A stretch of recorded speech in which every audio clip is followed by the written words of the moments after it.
Hello and welcome to my presentation on William Mulholland and the Owens Valley. I've certainly talked before on my YouTube channel and in my classes about William Mulholland and the Los Angeles Aqueduct and really the impact that it had across not just our landscape in California, but perhaps the world. I decided to put together this presentation to really begin talking about the lake itself in which the Los Angeles Aqueduct originated its water from to transport down here, and to talk that that lake that dried up, known as Owens Lake, was not necessarily caused by just one person, but perhaps an environmental change that would then therefore change the world. I just wanted to introduce this topic, talk about where my information and research has come from, and really begin a conversation with you about what we look for in the future when it comes to climate change. So before I jump into really all of this, I picked this photo in particular because this is the most iconic element of the aqueduct in Los Angeles, really Los Angeles history, which is the opening of the Los Angeles Aqueduct on November the 5th in 1913. And as you can see, there's quite a bit of people there.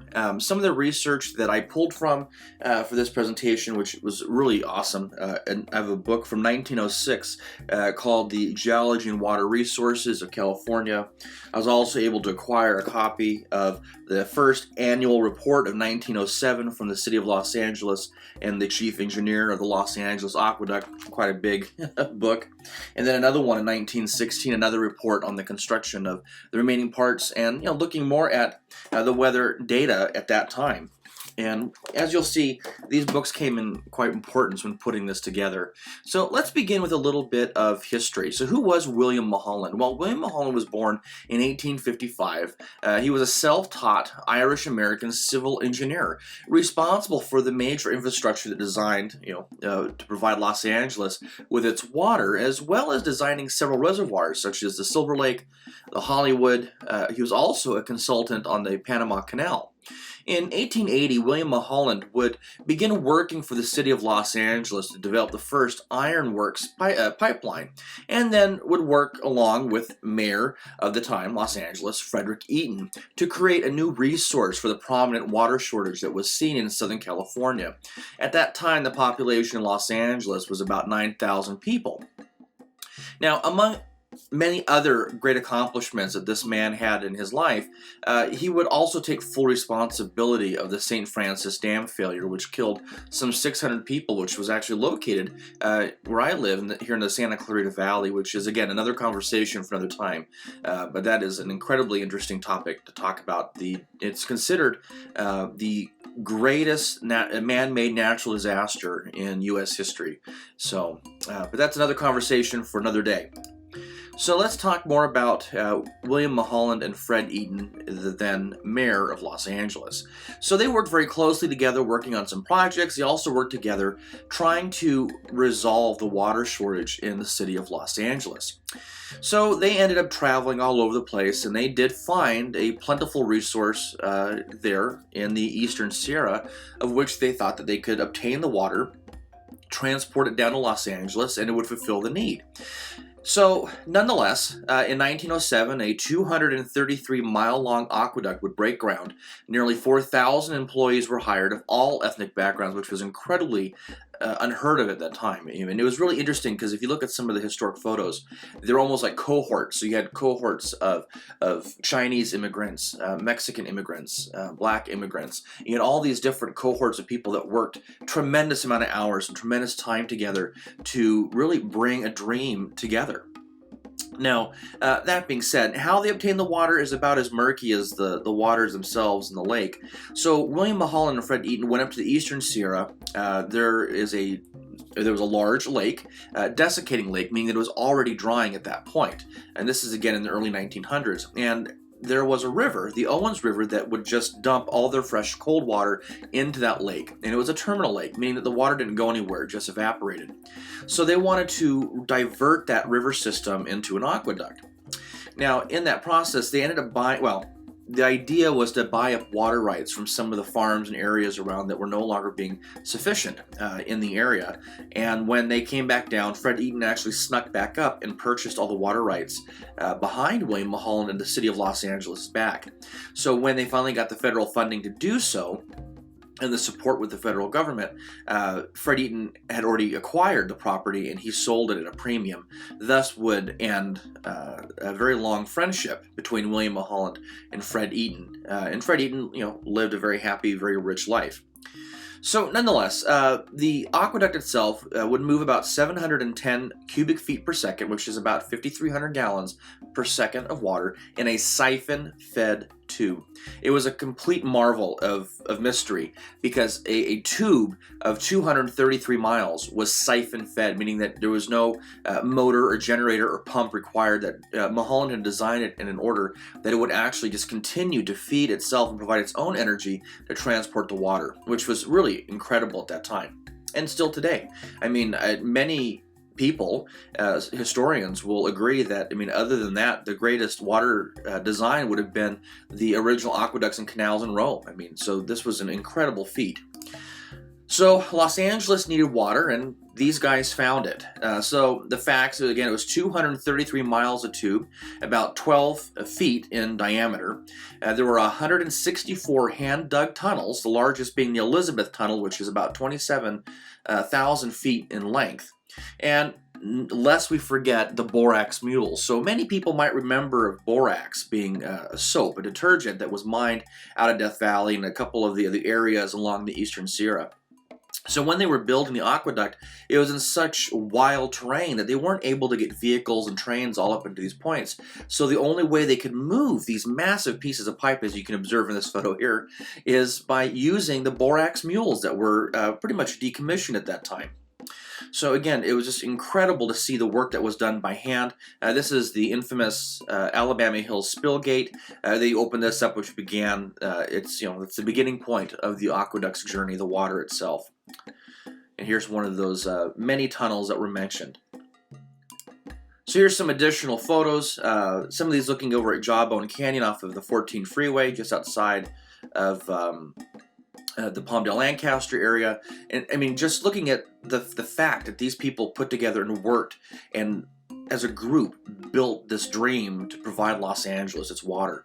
So as you can see, 12 foot in diameter. Here's some folks working inside the pipe. So I wanted to share with you real quick. This is an actual piece of the aqueduct. This is a piece that was installed in 1911, the Pine Tree Siphon, which is just a little north of the Coso Mountain Range at Red Hill, across there next to the Sierra Nevada. So you can actually see, the rivets that were hand done in this piece here. My dad worked for the Department of Water and Power for a long time. He worked for the city for almost 45 years.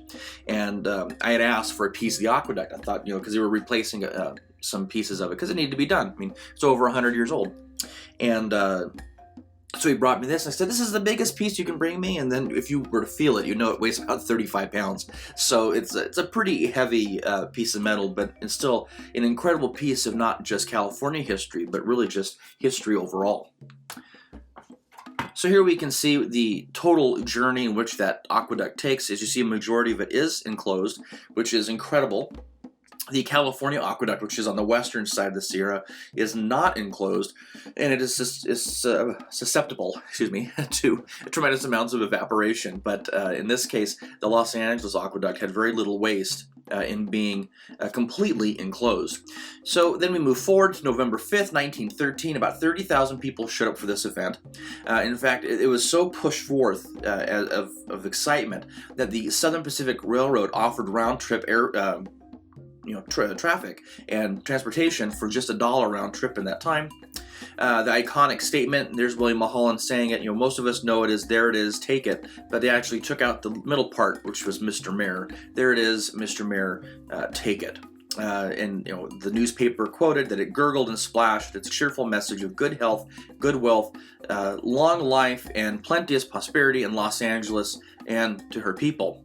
So what's interesting about this also is that this is at 514 interchange split. This is the spillway, the primary one. There was another one added next to it a couple decades later. But look at all the people that are watching, these chief engineers opening up the spill gate. It was such a huge, monumentous event in history. The Chamber of Commerce, actually out there, the San Fernando Valley Chamber of Commerce, gave out bottles. This is an original bottle from that day. And it says on here, souvenir souvenir first waters from Los Angeles Aqueduct, November 5th, 1913. And so these bottles were given out. They had a little cork inside, and it would have had some water, and it was given to the people who attended that event. If you want to see more about this, check out my video on this bottle in particular, and I give a little bit more history on it. Here's a copy of the official program. Very exciting times. What's interesting, when I hit play here, this is a short clip. And what they're showing in this video here is essentially the opening day event. And what was interesting also about the opening day event is that, as you can see, there were cannons present. Many of the photos from this time actually have a lot of smoke within the background of the photos, and it was because of the cannons that were blasted in celebration.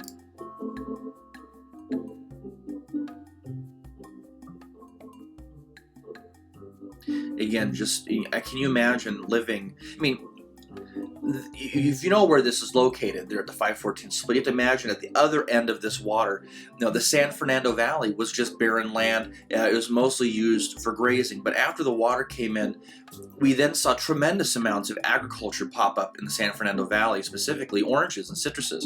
In fact, one of the oldest remaining citrus farms in the San Fernando Valley remains at the location of Cal State Northridge. It's there on their campus.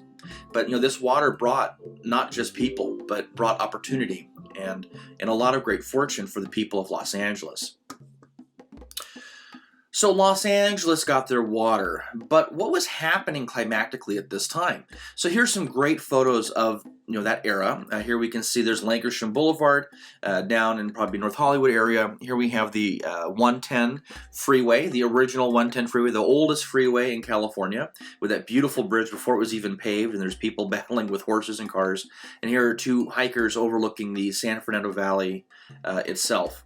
So what was happening at that time? Well, so I was able to obtain a tremendous amount of data, which was really helpful, and I share my links at the end, my citations. But we can see that between 1880 and 2020, so a tremendous amount of time, right, that there have been changes. We can observe that in Los Angeles alone, between those years, that there has been an increase, an overall average increase in temperature.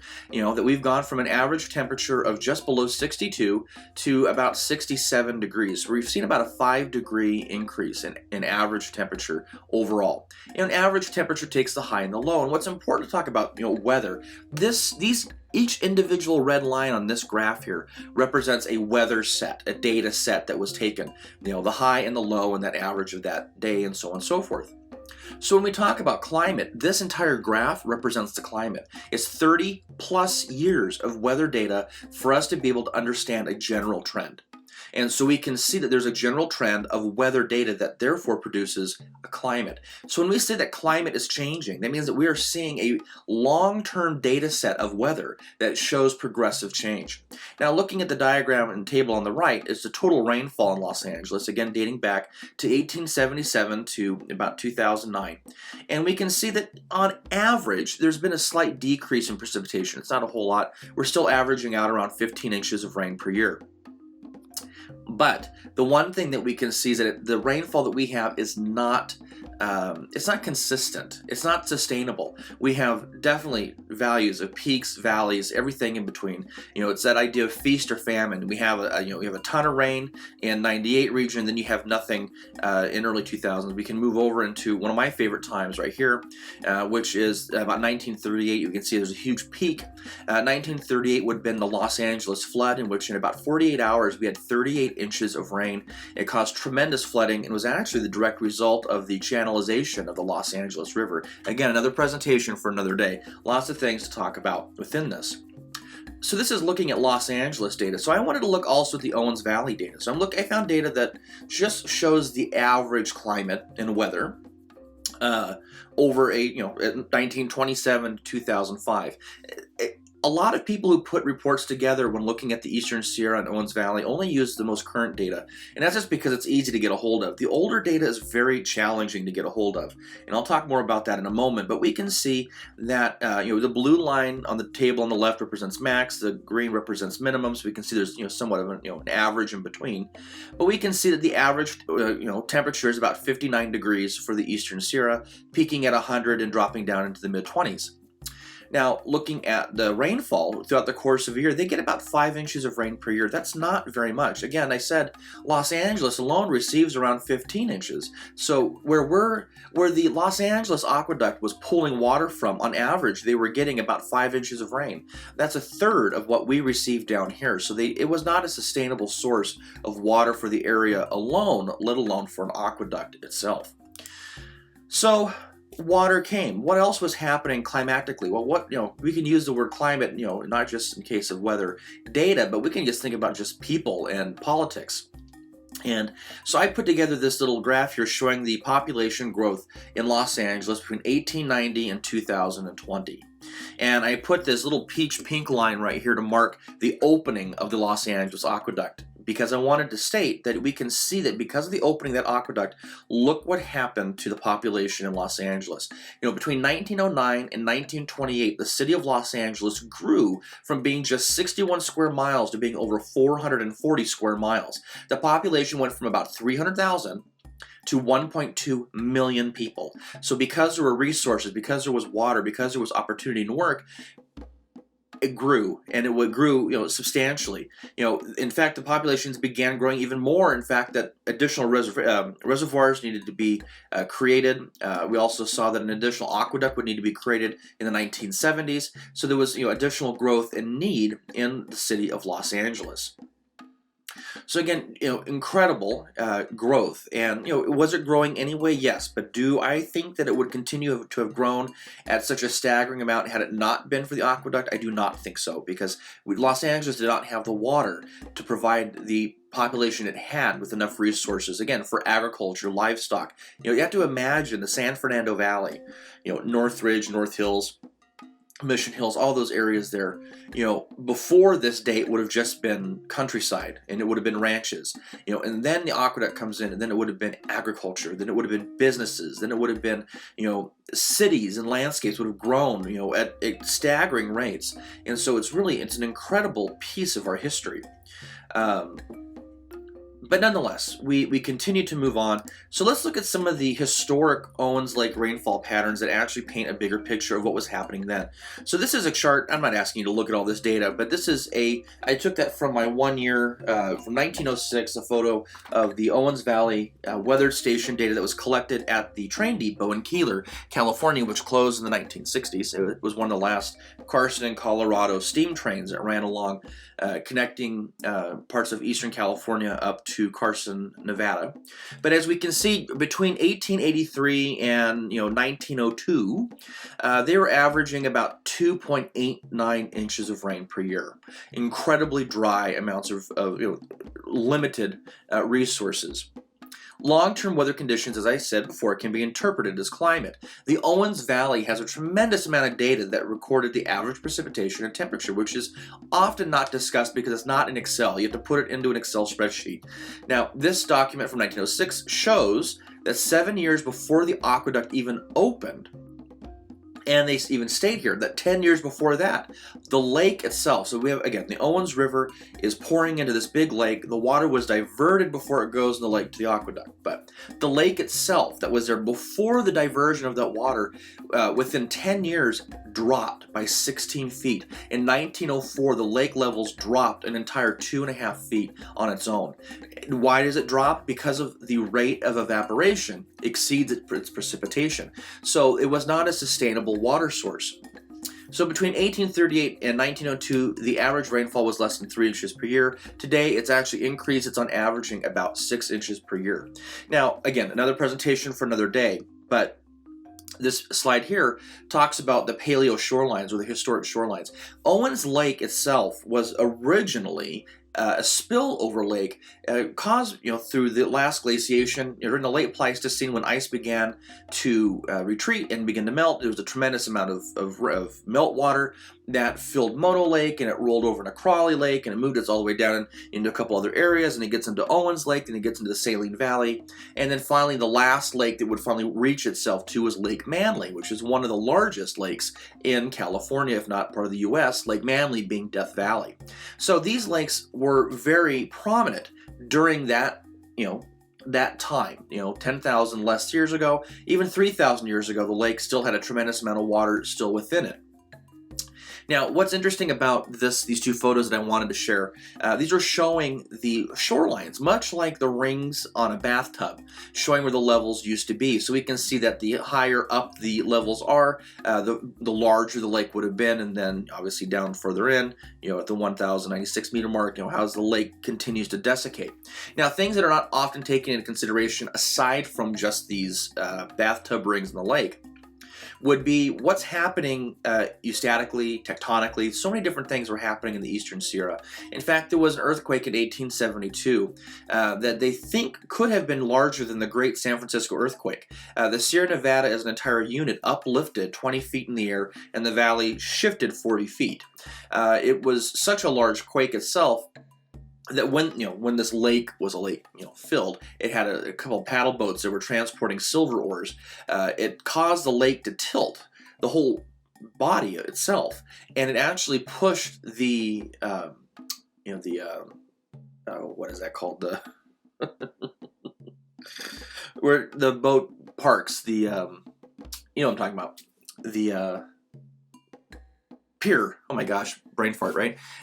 Where the pier, it actually lifted it so far out of the water that the town completely became dead. There's no reason for it to exist. So they literally picked up the buildings of Swansea, moved them down, and made the new town of Keeler, because the lake levels had completely swashed because the actual floor of the earth had lifted in one area. So, again, tremendous amount of change. These lines are showing using carbon dating, the lake lines, right about this area, the blue area. I was part of an excavation where we were able to excavate the rear left leg of a woolly mammoth that died about 9,000 years ago, which was pretty cool. Again, a lot of history that's prominent in these areas. So what am I saying so far? Well, I'm saying that we have seen that, even before the aqueduct opened, this place was not sustainable. It was a hot mess. There was so much change. The water that they had was not specifically caused by rainfall. The amount of water that was in the area was from the last glaciation. It was from the glaciers that existed along the Eastern Sierra and Inyo areas. Yes, they get rainfall, but that wasn't a sustainable source of water. So, the waters that we're seeing out there were essentially the leftovers of our last glaciation. In fact, as I mentioned, in 1872, the earthquake, decommissioned the town of Swansea. But what we can see is between 1887 and 1920, this building actually still exists out in that area. The Inyo Development Company was already mining soda ash and alkaline off of the lake. So you probably have done it. I know I have. You boil some fresh water, then you come back to it, you forgot about it. There's white minerals left in that pan. Those white minerals are going to be your soda ash, your alkaline, your halite, your salts. Those are dissolved minerals in that fresh water. So look at these folks digging in, the early 1900s, mining all of these salts. How much fresh water would have needed to be there to leave that much salt behind? Many people assume that Owens Lake was a freshwater lake, but it was not. According to this report, the first annual report, by parts per million, it was about 30% salts, dissolved salts, which includes everything from gypsum to halite and soda ash. And so it was a salty lake, and so it was not a freshwater lake. That's why it was so important for the aqueduct to be diverted before the river goes into the lake, because the river was still fresh snowmelt. So they wanted that water, not what was remaining in the lake. So we can already see at this time in 1887 that the lake had dried up or desiccated enough that they were already able to start mining the salts off of the lake.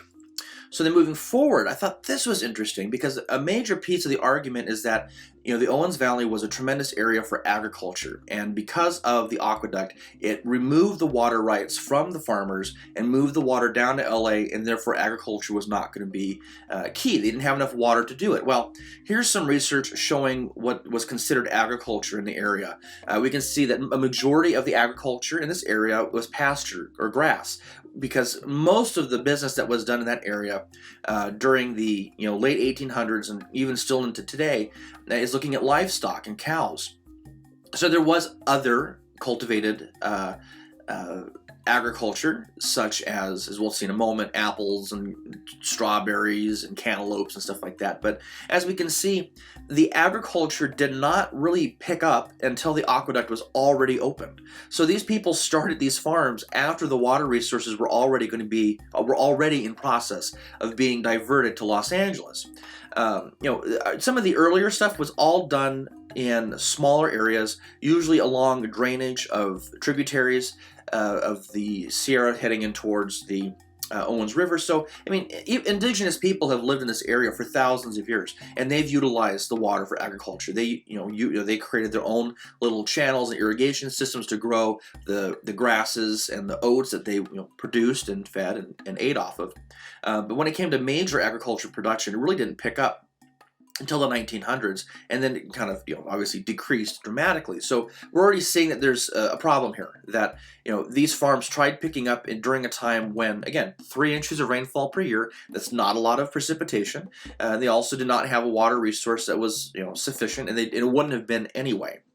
So moving into what was going out there, the rate of evaporation exceeds precipitation. Whenever I hear that, I think of desert. That's the rule. It's when you evaporate more than you can receive, meaning that if you have a cup and it's so hot that the water is evaporating out of the cup faster than you can put water in it, at some point it's going to be dry. It's going to be empty. And that's what happened in this area. In fact, in the 1900s, the rate of evaporation was 30 inches more than the total amount of precipitation received per year, which means that if you got 20 inches of rain, then the rate of evaporation would have been 50, right? So it would have been incredible. I mean, of course, we know that's not the case. We know it was about 3 inches, which means they would have had 33 inches of evaporation occurring. Again, that data came from part of the other 1906 document when they were looking at how agriculture was not a sustainable source. In fact, not only was it not sustainable, there was nowhere to take it.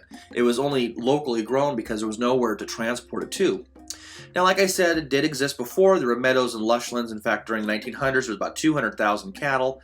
In 1870, about 5,000 acres were improved for wheats and grazing pastures, mostly done. It was interesting. A lot of Basque groups were up there herding sheep during that era. During the early 1900s, about 33,000 fruit-bearing trees and 41,000 grapevines were in place, in addition to strawberries, cantaloupes, tomatoes, so on and so forth, all done by irrigated waters, not from local rainfall. So one of the most common groups that was out there that was very important historically would be the apples of Inyo County, Manzanars. Manzanar was a town in which was built around this apple orchard. But then we come to find out that the apples didn't do very well because they do have extreme weather. Again, it's not uncommon for it to be 40 at night and you can have a 100-degree temperature during the day. So you have this very dramatic spread of temporal changes that we have seen going back over 100 years. So it's not quite a sustainable source for all types of. I mean, citrus does okay up there, but not so much. Anyway, the town ended up going defunct. The city of Los Angeles bought the property from the family, and then the government used it later to create Manzanar, the Japanese internment camp during World War II, which, again, another piece of history that deserves its own opportunity to discuss, but we're running out of time on this one. So if it wasn't the rain, what brought all of these people to the Eastern Sierra? You have to remember that the Eastern Sierra was sustainable for a very small indigenous and small family type of population. They had over 10,000 people in the early 1900s. Where did they all come from and why were they there?